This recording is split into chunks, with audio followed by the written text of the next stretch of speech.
பிரியமான தேவனுடைய பிள்ளைகளே, கர்த்தராகிய இயேசு கிறிஸ்துவின் நாமத்தினால் உங்களை வாழ்த்துகிறேன். கர்த்தருடைய வசனத்திற்கு உங்களை வரவேற்கிறேன்.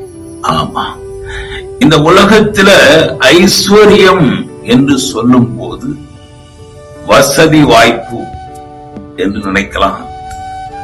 ஐஸ்வர்யத்தை நாம் எப்படி சம்பாதிக்கிறோம்? நல்லா உழைத்து சம்பாதித்து முன்னேறினவர்கள் இருக்கிறாங்க. ஆமா, உழைக்காம முன்னேறினவங்களும் இருக்கிறாங்க. உழைக்காம முன்னேறினவங்க கிடையாது, உழைக்காம ஐஸ்வர்யவனானவங்களும் இருக்கிறாங்க.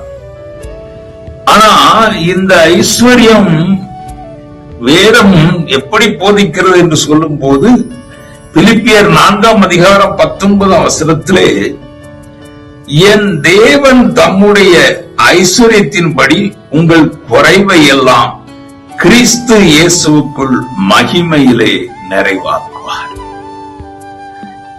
என் தேவன் தம்முடைய ஐஸ்வர்யம், தேவனுடைய ஐஸ்வர்யம் என்ன என்பது குறைவை நிறைவாக்குவது.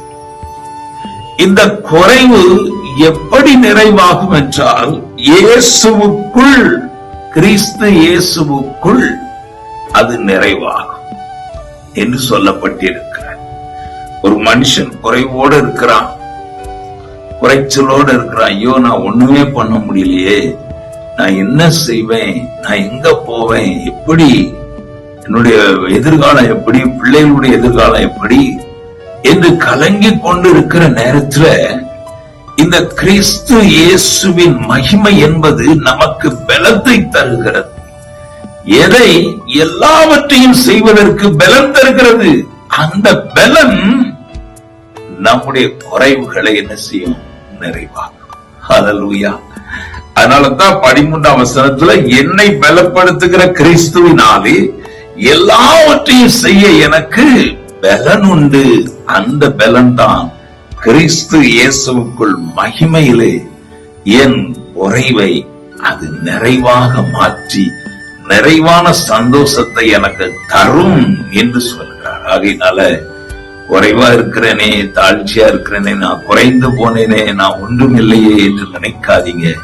கிறிஸ்து இயேசுவுக்குள் உள்ள பலன் 2000 வருடங்களுக்கு முன்பு பரிசுத்த ஆவியாக நமக்கு தரப்பட்டிருக்கிறது.